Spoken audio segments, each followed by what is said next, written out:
Narendra Modi ji bulldoze करके जबरदस्ती वक्फ bill को पास करना चाहते हैं। जेपीसी में चर्चा भी नहीं कराना चाहते। सारे संसदीय नियमों और परंपराओं को छोड़कर पहली बार ऐसा हो रहा है कि अब विपक्षी सारी पार्टियों ने, अपोजिशन के सारे दलों ने बहिष्कार कर दिया जेपीसी के टूर का। बावजूद इसके आप टूर कर रहे हैं।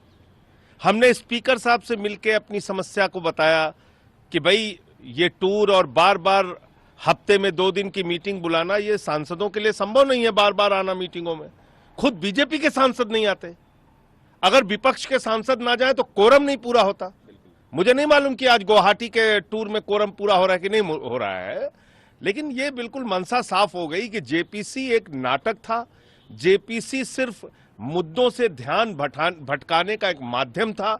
जेपीसी में वास्तव में मोदी सरकार कोई चर्चा नहीं करना चाहती और इसलिए टीएमसी ने, डीएमके ने, आम आदमी पार्टी ने, कांग्रेस पार्टी ने, समाजवादी पार्टी ने, ओवैसी की पार्टी ने, इन सारी पार्टियों ने, सारे राजनीतिक दलों ने बहिष्कार किया है और शिवसेना उद्धव ठाकरे ने, सब ने बहिष्कार किया है और कोई भी इस जेपीसी में शामिल नहीं हो रहा है।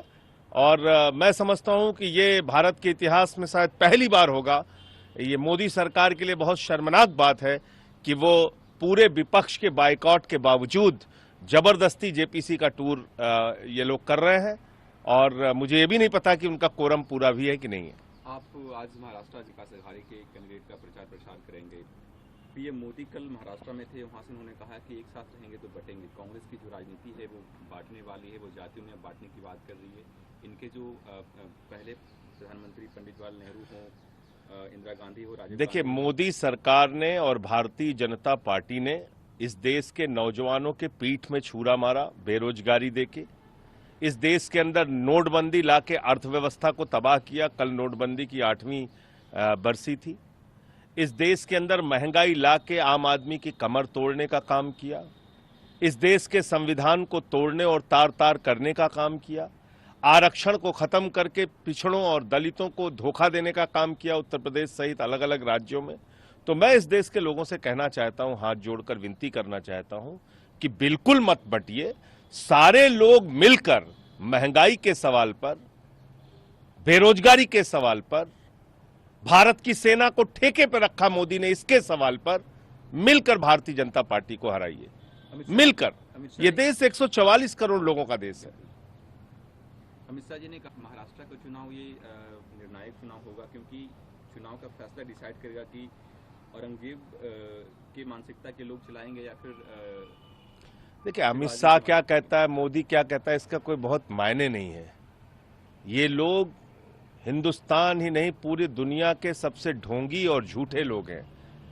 देश के अंदर मुसलमानों से नफरत फैलाते हैं और अमित शाह का बेटा जैसा दुबई के शेखों के साथ धंधा करता है।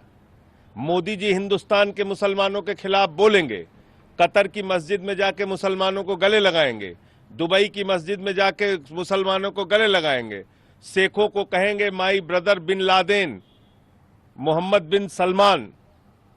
तो भैया, जहां तुम्हारा धंधा है वहां धर्म पीछे है, वहां धर्म का सवाल नहीं है। दुबई के शेखों को उचक उचक के गले लगाओगे और हिंदुस्तान में मुसलमानों के खिलाफ नफरत फैलाओगे। तो ये हिंदू समुदाय के जो बेटे बेटियां हैं उनको समझना पड़ेगा कि इन बेईमानों के चक्कर में मत फंसो। ये मोदी और नरेंद्र, अमित शाह, ये लोग झूठ फैलाने वाले लोग हैं, भारतीय जनता पार्टी के बेईमान लोग हैं। इनके चक्कर में मत फंसिए और देश के अंदर जो आपके साथ इन्होंने किया है उसका बदला लेने का काम कीजिए। मिल के इनको हराइए। शिवराज सिंह चौहान ने कहा है कि भारत धर्मशाला नहीं है, कहीं से भी कोई आए और यहाँ पे बस जाए और यहाँ के लोगों का वो अधिकार छीने। तो कौन बस रहा है यहाँ पे? खासकर बांग्लादेशी घुसपैठियों की बात। तो बांग्लादेश का बॉर्डर कहां से लगता है? भोपाल से लगता है कि दिल्ली से लगता है?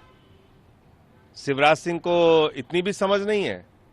बांग्लादेश के बॉर्डर पे नरेंद्र मोदी की पुलिस बैठी हुई है, नरेंद्र मोदी की फोर्स बैठी हुई है, नरेंद्र मोदी की सुरक्षा है। तो मोदी सरकार से इस्तीफा मांगे अगर Bangla If you like this video, then like, share and subscribe to ET Now.